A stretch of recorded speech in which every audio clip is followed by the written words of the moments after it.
Hello guys, so this is our lesson 2 for ACCBP100. So this is ULOb, the nature and concept of management. In this particular lesson, we will be discussing two major topics. Now, the first one is the functions of management. Then the second one is all about the management theories, now the different management theories. So let us start by pointing out the significance of studying management. So why is it that we have to study management? So why is it significant to study management? So we have here 4 reasons why we need to study, or why is it significant to study management. So the first is it provides future business leaders with a sound working knowledge of policies, procedures, and practices that govern business and social operations. So with management, the business leaders will be more guided as to the what to do in terms of managing their business, because they'll be given, or because of management, through studying management, they will learn about the different policies, procedures, practices, and they can apply those to their respective businesses. Second is it allows them to understand and control organizational growth.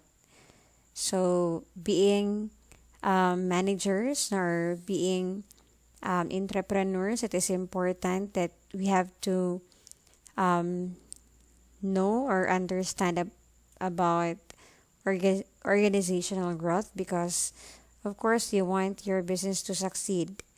So you want your business to grow, and for you to be able to do that, you really have to be able to understand and control factors that could affect your the growth of your organization. The third one is it introduces theories of leadership and management. So we can say that we can learn from the different persons or individuals before who has pointed out concepts which are already proven or tested.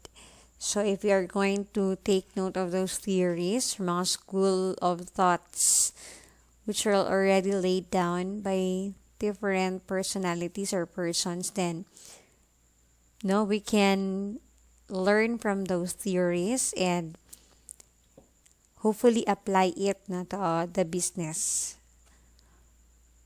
Then the fourth one is it is the most important subject in business, because it deals with people establishing and achieving objectives.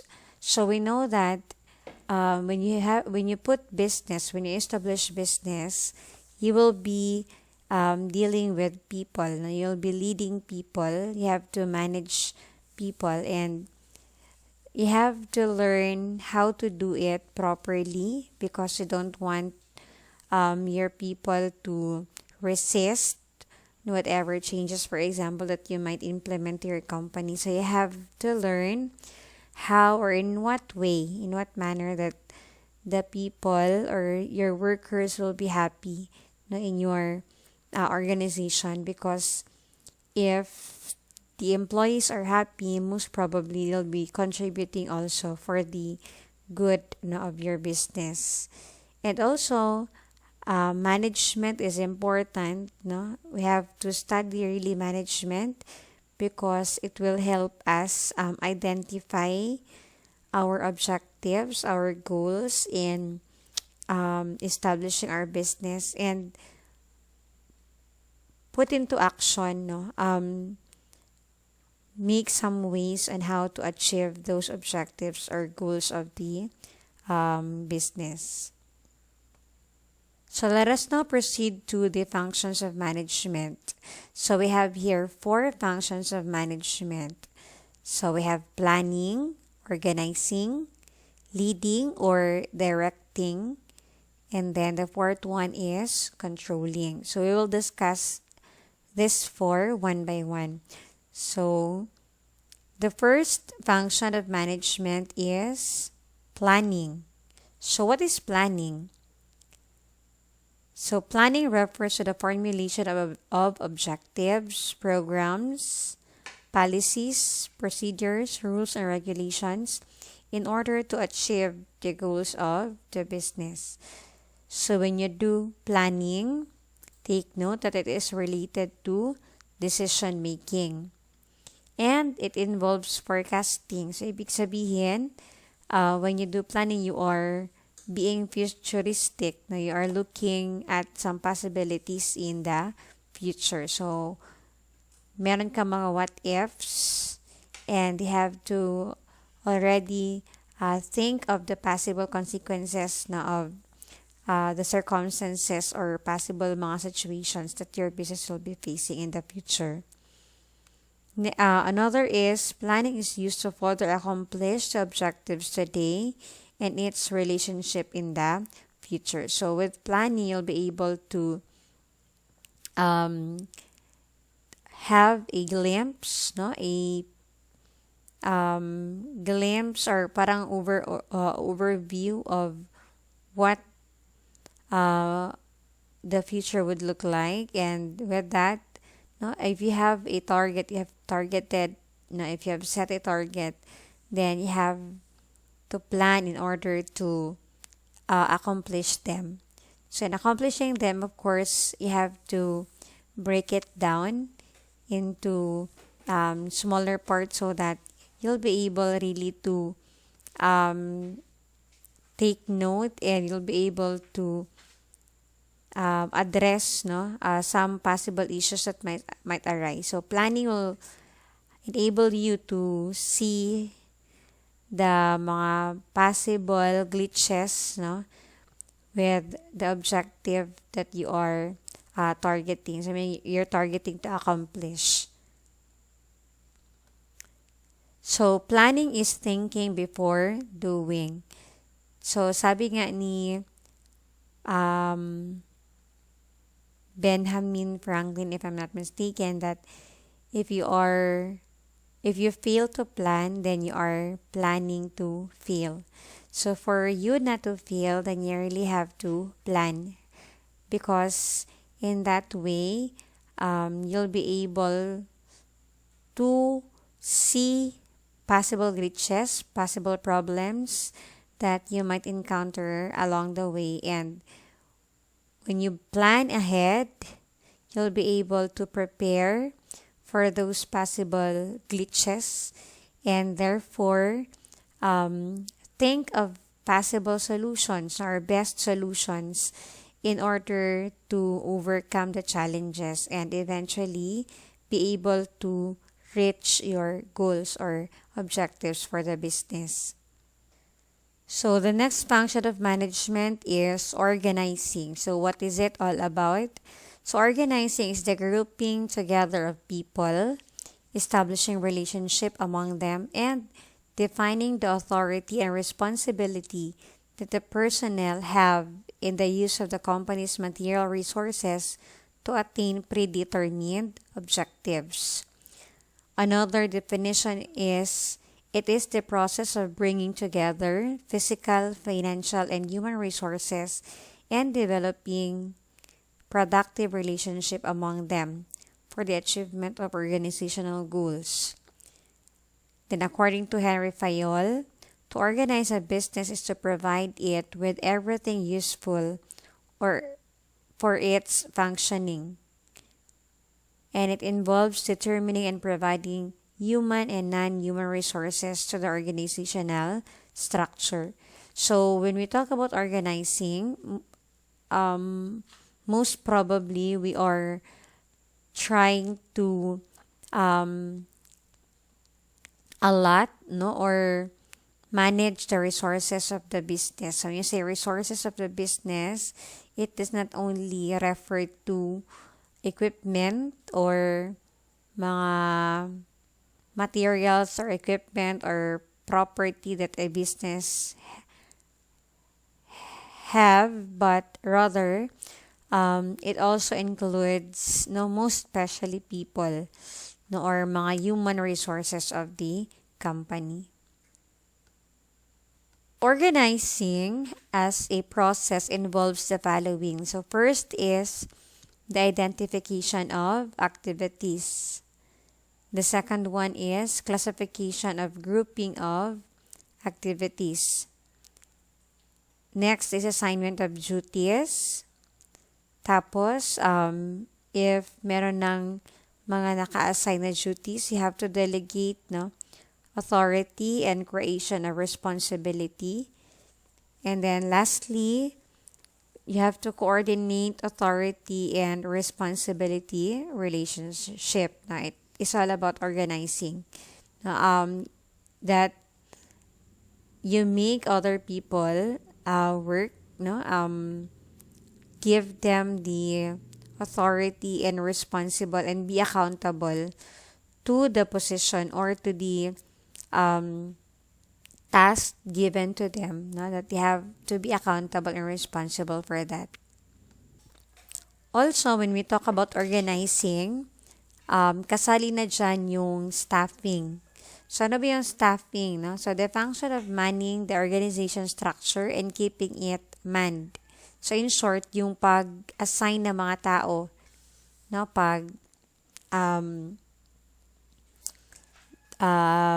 assign ng mga tao to specific departments. So, the main purpose of staffing is to put the right man on the right job. So, when you are going to assign a person to a particular position, you have to ensure that he is aligned, his skills, his capabilities are aligned to the position that you are giving to him. It involves manning the organization structure through proper and effective selection, appraisal, and development of personnel to fill the roles designed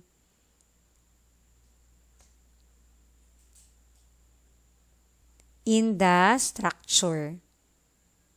So that is staffing. And next is, we have here the steps, or the things that are covered under staffing. So when you talk about staffing, it involves first, manpower planning.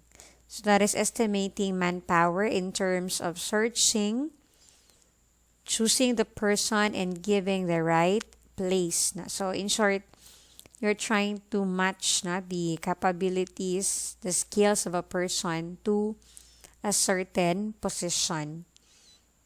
Another is included in that staffing is recruitment, selection, and placement. So that is also included. Aside from that, not only in the hiring of personnel but also in their training and development. So parang ito trabaho ng human resource department, na they are also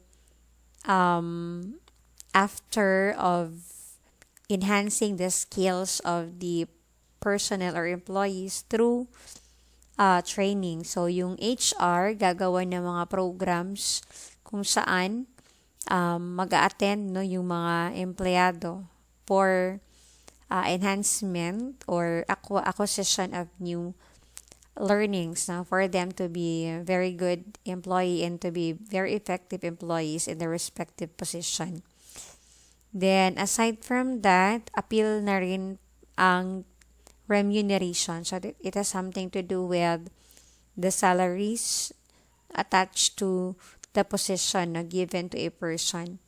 So, kasama na dyan yung compensation package. And then, yung performance appraisal. So, this has something to do with the evaluation of employees.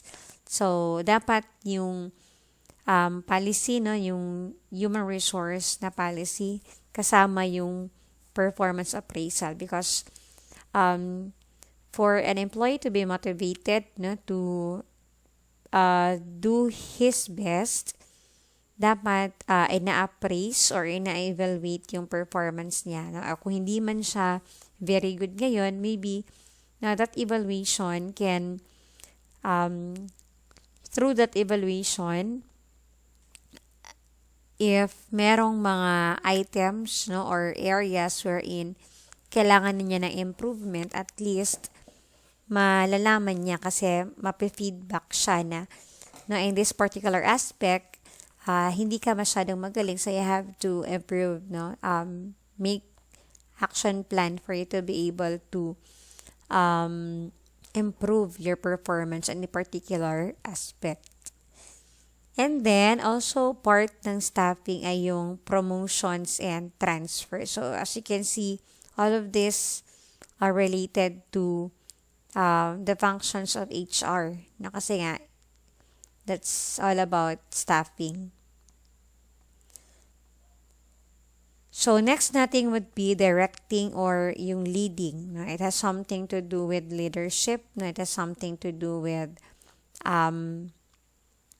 yun na nga, leading your company, leading your business. No? So, directing or leading is part of managerial function which actuates the organizational methods to work efficiently for the achievement of organizational purposes. So, the inert personnel aspect of management, which deals directly with influencing, guiding, supervising, motivating, subordinate for the achievement of organizational goals. So, ito medyo heavy, no, or mabigat na part. Kasi, for a business or a company to become successful, it should have very good leaders because they are tasked to guide, no, supervise, motivate, no, the employees, the subordinates, for them to function as intended for the achievement of the goals of the organization. So, direction or directing has the following elements. No? So, apat ito. So, first is supervision. This implies overseeing the work of subordinates by their superiors. It is the act of watching and directing work and workers. So, it's more of checking, no, overseeing how the subordinates are doing, so that kung meron kang makita mga mali, then you can also call the attentions of the workers. Second is motivation. So, hindi lang pwedeng overseeing, no, of the workers, but direction also involves motivation, which means you have to inspire, you have to stimulate, you have to encourage the subordinates, no, with zeal to work. So, positive, negative, monetary, non-monetary incentives may be used for this purpose. So, depende on how you're going to motivate your workers. So, pwedeng motivation would be in the form of parang talk, for example, no? You talk to them from time to time for them to be, or maybe a simple appreciation of your subordinates' performance or efficient performance in their task would mean so much also to the employees. So it will give them a very good feeling and they'll be motivated to perform their job even more. Better, no? Mas better pa nga performance of their functions.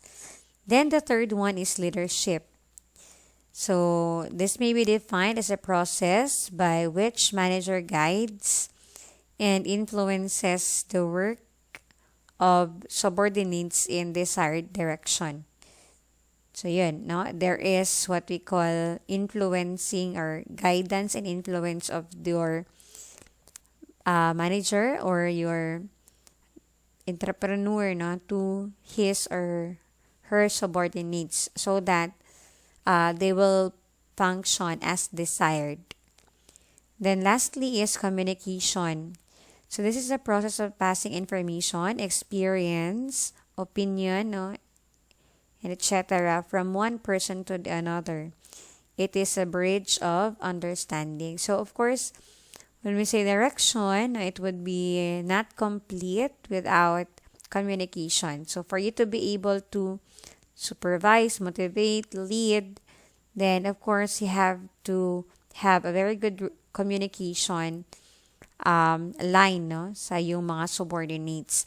Kasi that is the way you can convey to them, no, your mga gustong mangyari, and at the same time you can convey to them kung ano bang dapat nilang gawin. At the same time, no, if you have open communications, then your subordinates also will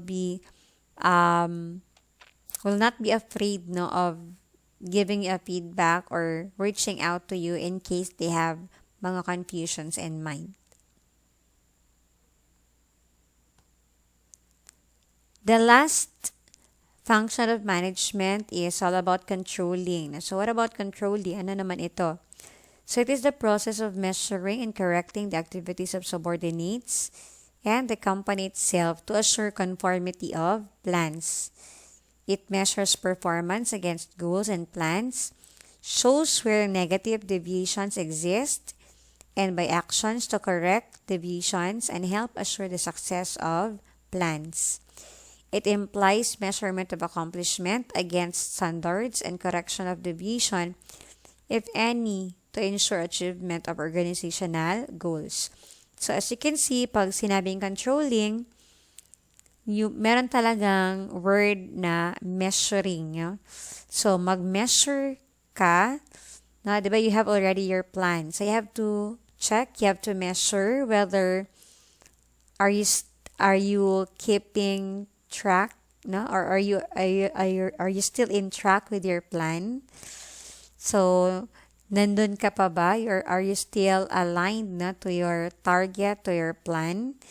And after measuring, no, where you are now, no, ano yung achievement mo, you can check kung merong mga deviation. Like for example, your plan, your target is to have a sales or to earn, not to reach or to make a sales which is 1 million pesos, no? A sale of 1 million pesos.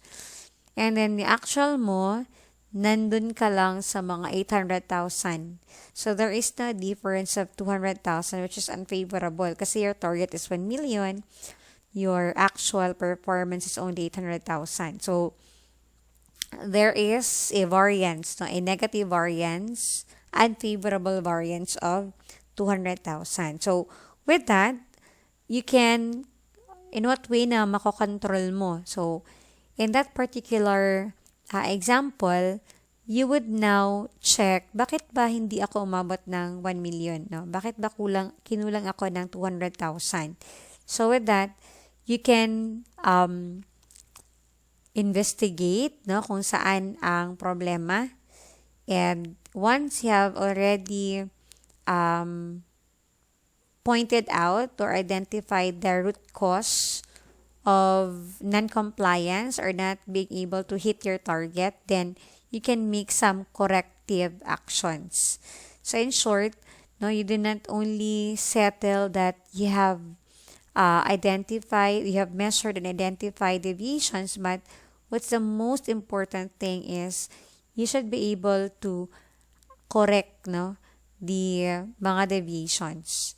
So you have to make action plan. How do I ensure that this will not happen again? That next time, I should be able to be on track or be aligned with my planned or my targets. No? Mga planned na ako na activities or ako ang target, no? As the case may be. So these are the steps, no, in controlling. So, unang-una, you have to establish a standard of performance or you have to establish a standard. So, for example, sabi natin kanina, ang target mo ay 1 million. Then second, you have to measure the actual performance. So sabi mo, ang sales ko lang na actual ay 800,000.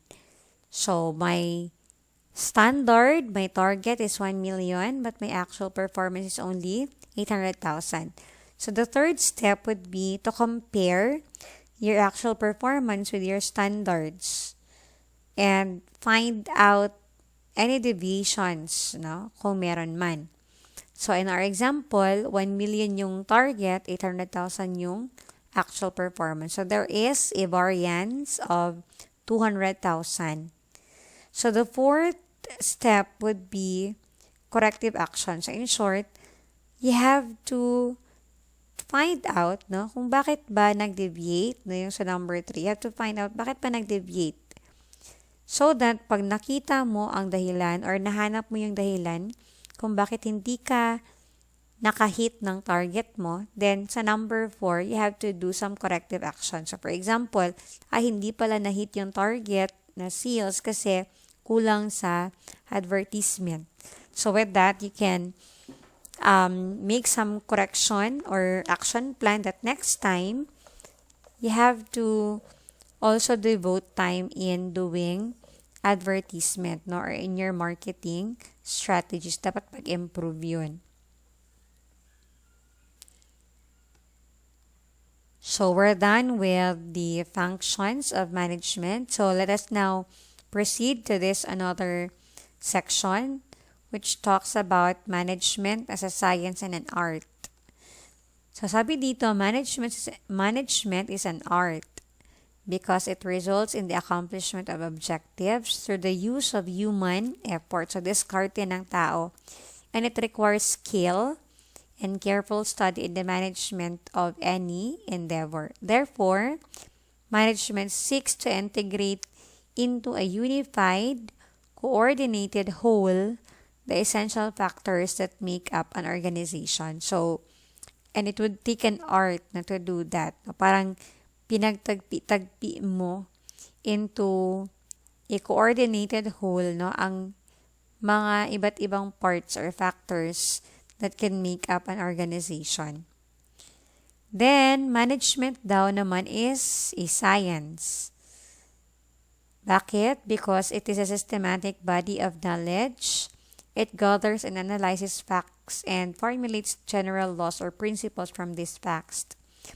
Management is a broad field of knowledge with its own areas of specialization. Personnel, finance, production, sales or marketing, purchasing and procurement, administration, and advertising. So that is why it is considered daw as an art. So let's go to the second part of this presentation or of this lesson. So we are now in the evolution of management theories. So we have 4 school of thoughts or management theories. So etong 4 na to also has different persons, no, na nag-introduce sa atin. So first is the classical or traditional school. Second is the human relations school. The third one is the management science or quantitative school. And the last one is modern management. So modern management yan. Paki-correct na lang yung nasa sim. Hindi siya modem but modern management. So let us go first to the classical or traditional school. So that is being introduced to us by Henry Fayol. No? So according to Henry Fayol. No? So I have the principles of management by Henry Fayol. Sino ba itong si Henry Fayol? So he is a French industrialist who was the first to issue a complete statement of general management used until present. He graduated as a mining engineer, and in 1860 he worked as a janitor and eventually became the executive of a coal mining and iron foundry company. So ano ba yung principles of management ni Henry Fayol? So we have 14 Principles of Management by Henry Fayol. So ito yung mga in-introduce niya. So unang-una is the division of work. So according to Fayol, no, it is very good, no, it would be efficient to assign specialized jobs to various departments and or positions. So that there is proper division of work. So pag na-divide properly yung work, mas mapapadali, no, and mapapadali yung processes, no? So therefore mas magsasucceed yung entity kasi each department is given an assignment na skillful siya or specialist expertise niya yon, no? So that particular department is expertise nila ang inassign na work sa kanila. Okay? So, second is authority and responsibility. So, this is the power or the right entrusted to make the work possible.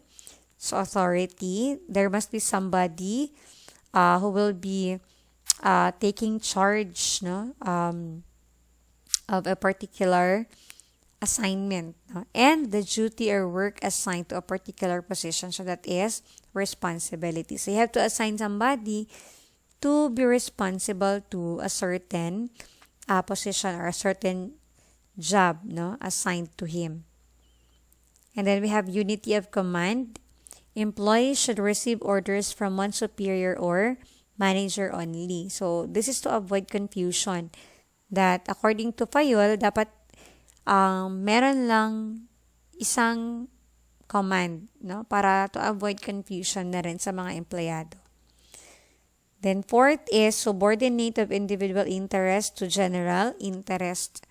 So take note, no, that according to Henry Fayol, dapat the interest of one employer or group of employees should not prevail over the interest of the business. So you have to consider the overall effect, no, na isang decision, no, rather than looking only to the interest of one employee or to a group of employees. So you have to see the whole picture. No, ano bang epekto nito sa entity because that's your primary concern, no, as the manager. Next would be the remuneration. So ito related sa sweldo, no, or compensation package. So sabi ni Henry Fayol, it should be fair and it should afford the maximum possible satisfaction to employees and employer. So this principle is based on equal pay for equal work. So dapat makompensate, no, na maayos yung mga empleyado. Kasi if the employees are not satisfied, then they'll be also demotivated to work. Then the next is centralization. So this is the extent to which authority is concentrated. It is a system of management wherein major policies are made only by the top management. So this is the opposite of decentralization. So pag centralization or centralize yung entity, so yung ibang mga parts, no, or for example, mga branches are only dependent to the decisions of the top management. So mag-wait lang sila until such time na bigyan sila ng directive from the top management because being centralized means walang authority, no, or walang autonomy ang isang branch ba or a particular affiliated na company kasi they have to depend on the main branch or the main office, I should say. Then you have the scalar chain. So this is a chain of superiors from the highest to the lowest ranks. This can be properly described by the use of the pyramid of organization, consisting of the top management, that includes the president, the vice president, the middle management, which includes the department managers, supervisors, and the chiefs. So yan, yung chain of superiors. So that you'll know kung sino yung no, sino yung dapat mong i-approach in case merang doubts yung mga empleyado or mga inquiries ang mga empleyado. Then we have the predicor. So this explains that in union there is strength, as well as the extension of the principle of unit of command. So it emphasizes the need for teamwork and the importance of communication in obtaining it. So of course, in every business organization, teamwork is really important for the achievement of the objectives of the company. Then next would be the span of control. This refers to the specific and limited number of subordinates that a manager can effectively handle and control. So it should also be defined already. So for example, certain manager, alam niya kung hanggang saan lang yung coverage ng authority niya or coverage ng responsibility niya. So, sino lang yung mga specific persons or employees na under that particular manager. Then we have here simplicity. The unnecessary element should be eliminated from all activities as well as from the process and procedures established for carrying them. So, you have to ensure that only value-added activities, yung dadagdag doon sa activities in carrying out or giving the products and services to the customers. The next is the unity of direction. So, one boss and one plan for a group of activities having the same objective. So, para again to avoid confusion. So, dapat isa lang direction, merong isang unit of command, and then isang plano for the whole activity para again to avoid confusion. Then we have order. So this ensures a place for everything. Then next is equity, which results from kindness and justice. So you have to be fair in all your dealings, especially to the employees. And then lastly, we have the stability of tenure. So the unnecessary labor turnover could be the cause and effect of bad management. So employees should be given enough time and period to prove his worth to the company. So this is the reason why most companies when they hire employees will go through a probationary period. Usually, pag private, 6 months yan.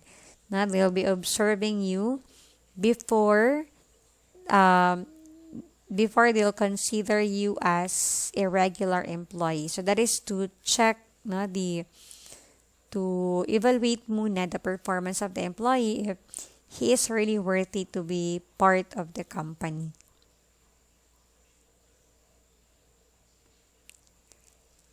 Next is, you have this person, si Frederick Taylor. So, sa kanya naman, ito yung scientific management. So, si Taylor believed that a piece rate system would work if the workers believed that the standard have been set or had been fairly set, and the management would stick to it rather than through tradition and custom for setting work standards. So, ito si Frederick Taylor, sa kanya, mas maigi daw yung piece rate system. Yung workers will be paid based on their productivity or kung ano yung natrabaho lang talaga nila. So, magbe-base doon ang kanilang sweldo. And sabi niya, this would be effective if the workers were convinced already that the standard set by the management is fair, kasi mas ma-inspire silang magtrabaho in order to be more productive. Kasi pag mas productive sila, mas malaki yung masasweldo nila. Taylor is usually called the father of time study.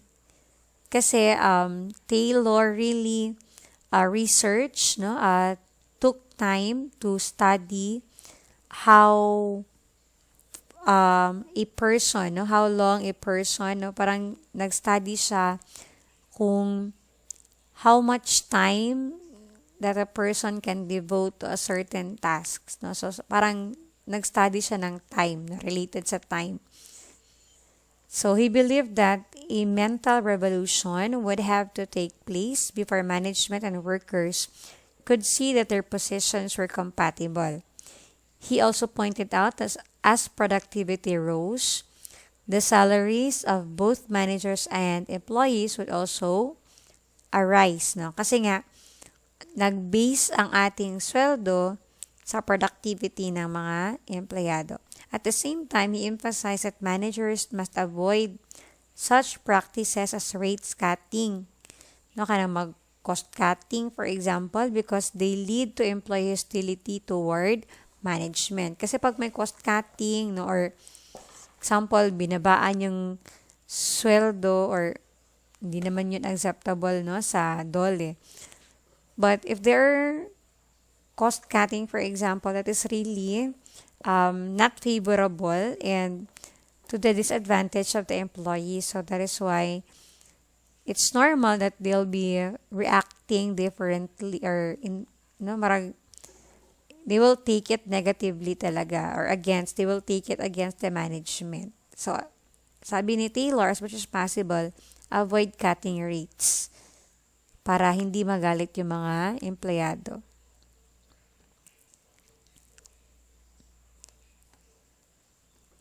So we have here Taylor's 4 principles of scientific management. So first, he developed a science for each element of a man's work to replace the old rule of thumb method.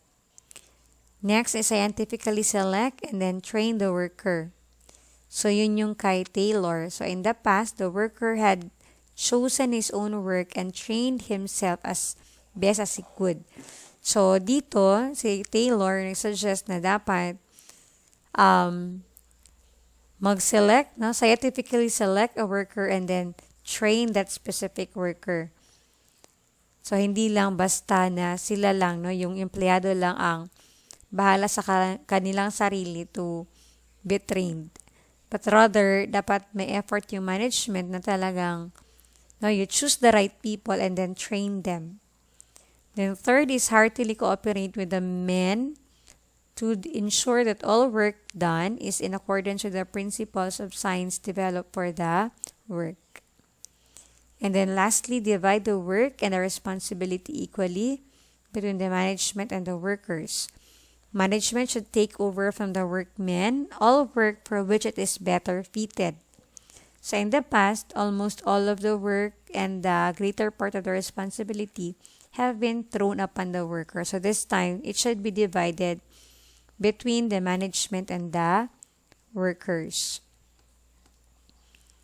So Taylor's principles of scientific management. So we have here in essence, Taylor's scientific management stresses the need for developing the best way of performing each job, training and preparing workers to perform that job, and establishing harmonious cooperation between management and workers so that the job is performed in the desired way. So Taylor's ideas have led to 2 managerial practices. So first is the piece rate incentive system. So yan, nagbabase sa productivity talaga. Kung pilaray na human, mora po ito'y bayaran. And the time and motion study. So those are the contributions of Taylor. So next school of thought is this Human Relations School, which was founded by George Elton Mayo, together with his associates from Harvard University. So they conducted the Houghton studies from 1924 to 1932 at the Houghton plant of Western Electric Company in US. So the primary objective of Houghton studies is to figure out the determinant factors that influence productivity and work performance of workers. And based on their research, they found out that employees are not motivated merely by money.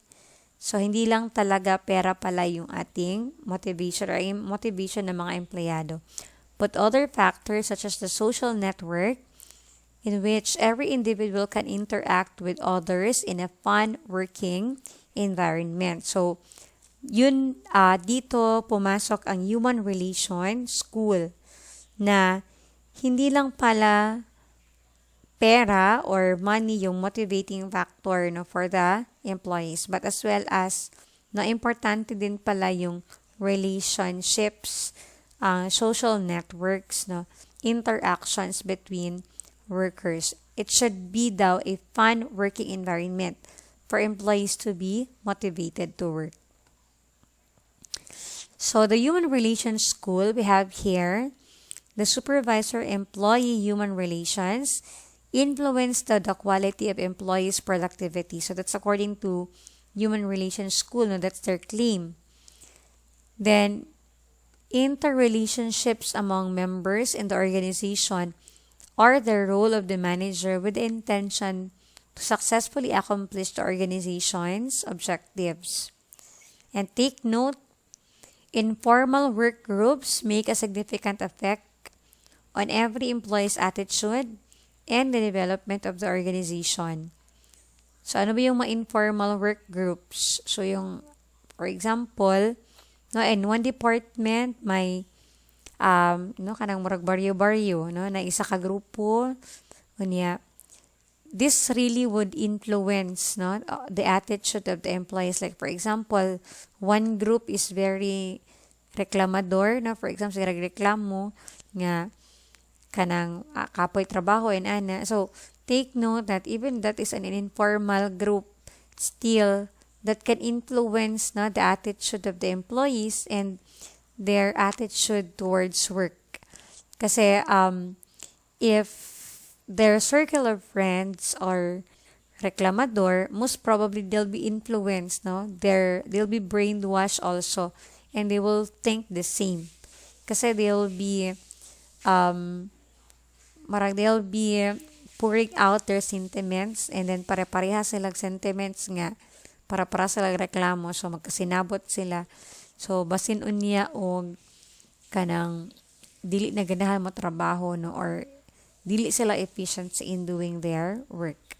So therefore, to create a win-win situation for both the managers and workers, the former, so meaning the manager, need to make the latter have fun, because a happy worker is a productive worker. So a manager should always see to it that their workers are happy so that they also become productive. So that is why, no, importante yung mga R&R, no, mga relaxation and recreation activities para ma-foster yung good relationship among the workers, no, also the manager and the workers. So workers are best motivated by better communication between managers and workers, greater management involvement in employees' working lives, and working in groups or teams.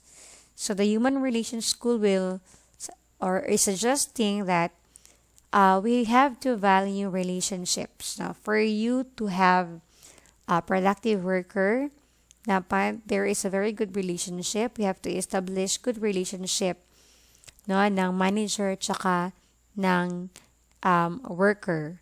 Again, that is to motivate them to do their best na in performing their task or their assigned task. Then another school of thought is this management science or quantitative school of thought.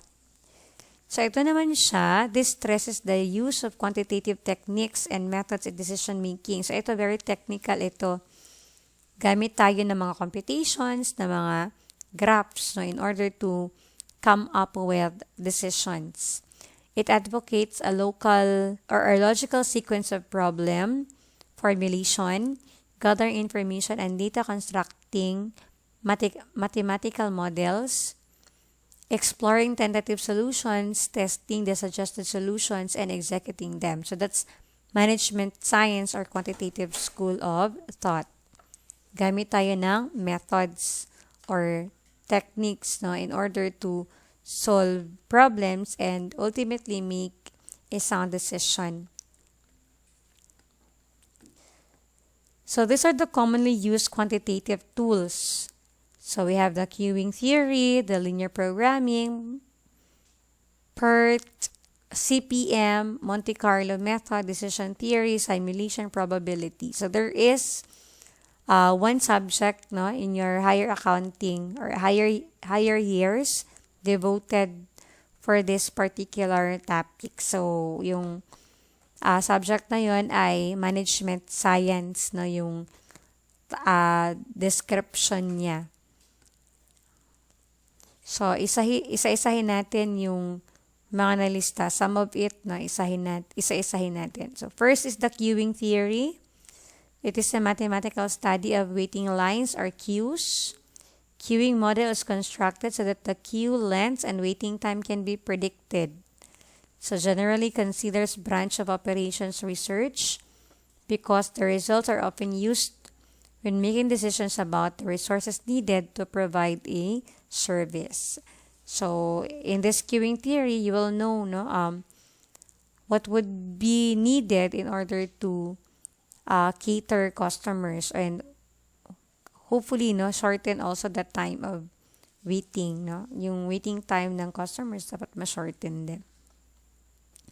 Then we have linear programming. So it is a method to achieve the best outcome in a mathematical model whose requirements are presented in a linear relationship. So usually linear programming is used to predict, predict ng total cost, for example. So again, this is mathematical model na pwede natin gamitin sa management kasi you can predict, you can forecast with the use of linear programming. Next is Program Evaluation Review Technique or PERT. It offers a management tool which relies on a narrow and node diagrams of activities and events. So this is an example. So here you have to draw, parang you have to picture out in a form of nodes and arrows the activities in pertaining to a certain project ba that you are trying to accomplish. So that's PERT. So it's a management tool that will give us a picture of the activities and how the project is going. Then we have here CPM or critical path method. So it is an algorithm for scheduling a set of project activities. So with this CPM, you would know kung meron ba mga activities na pwedeng you can do it simultaneously so that you can shorten the time in finishing the project. And then we have the decision theory. So some theorists attempted to describe the decision-making process, drawing knowledge and skills heavily from economics and psychology. So that's another, yung decision theory. Gagamit na ng skills in economics and psychology. Then the last school of thought, we have the modern management.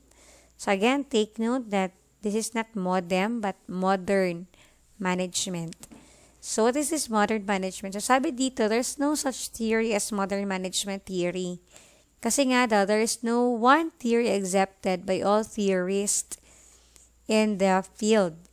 It has taken different directions and it is still in the process of evolving.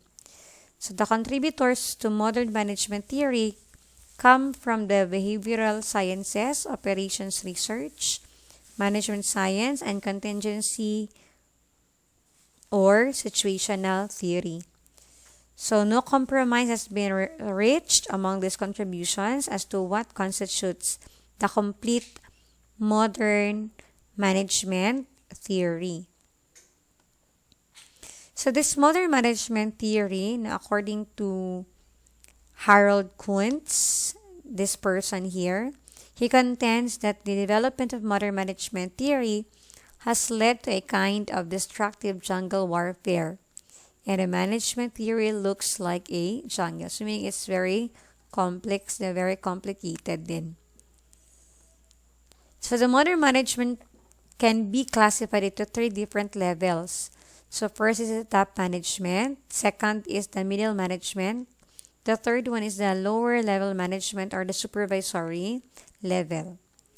So isa-isahin natin sila. So first is the top level management. So most probably itong top level management na to, this refers to the board of directors, the chief executives, or the managing director of a company. So top management is the ultimate source of authority, and it establishes goals and policies for the enterprise.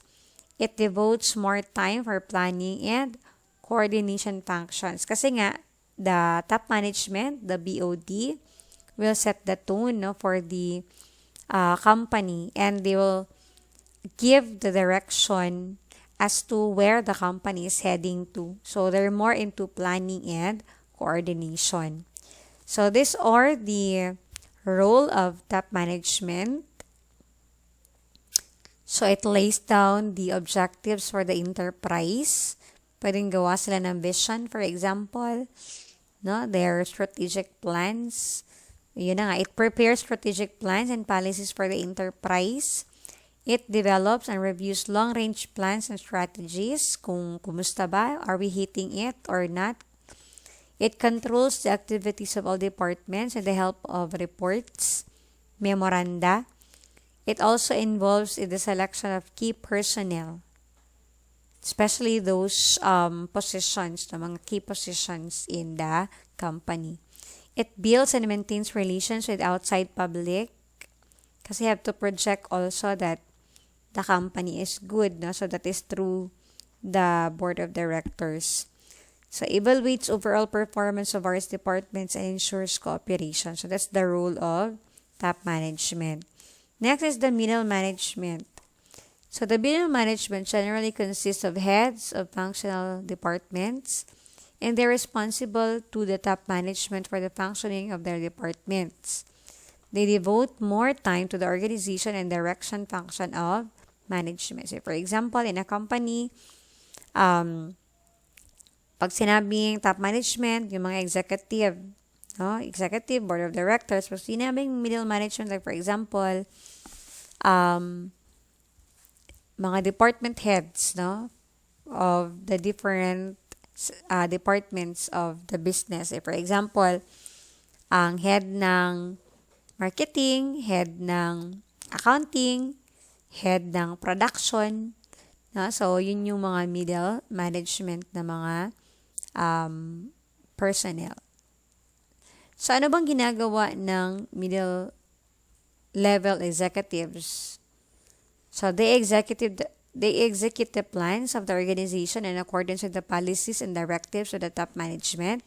So, in short, the middle level management, sila yung tagasalo ng mga policies na craft, or pinormulate ng top management. So, they have to ensure that they can implement, they can execute the plans of the top management. Second is they make plans for the subunits of the organization. So, specific to their particular to their department. Then, they participate in the employment and training of the lower level management. They attempt to achieve coordination between the between different departments, establishes the departmental policies. They evaluate the performance of junior managers. They send the progress reports and important data to top management. Selects and recruits personnel. So those are the roles of middle level executives. Lastly, the lower level management or supervisory level, also known as supervisory management, because it is directly concerned with the control of performance of the operative employees. So this level includes supervisors, foremen, account officers, sales officers, and so on. So they devote more time on the supervision of workers. So yung taga-supervise na mga employees or mga rank and file employees. So what are the important functions of a supervisor? So they have to plan and organize the activities of the group. Na ito mas maliit na grupo. So arrange for the necessary materials, machines, tools for the workers and to provide them with the necessary working environment.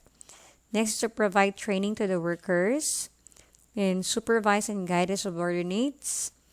Solve the problems of workers, no? Taga-sumbungan ng bayan, yung lower level management. To communicate workers' problems to the higher level management. So, being the supervisor, no, kung merong mga problema yung mga empleyado mo under you, then you have to relay that to the middle management. Then the middle management will also relay that to the top management if they cannot solve it. So there's always a protocol that you have to follow. So to maintain good human relations in the organization, to send periodical reports about the performance, so that also the employees will know how the group is working or doing. So make specific task assignments and maintains close contact with operative employees. So that's the important functions of a supervisor or a lower level executive. So parang mas maraming trabaho yung lower level. So mas stress yung lower level na management kasi sila yung directly na ina-approach ng mga empleyado, no, under them for if they have their concerns. So sila naman, no, ibabato nila yun sa middle management. Yung middle management, kung hindi nila kayang isolve yung problem, then ibabato nila sa top management. So that's how protocol works, no, in an organization, from lower management to middle management until sa top management. Okay, so maraming salamat, no, for your patience of listening. So this will be the end of lesson 2, and take note that the coverage of our exam will be lessons 1 and 2 only. So ULO A and ULO B. So bye for now.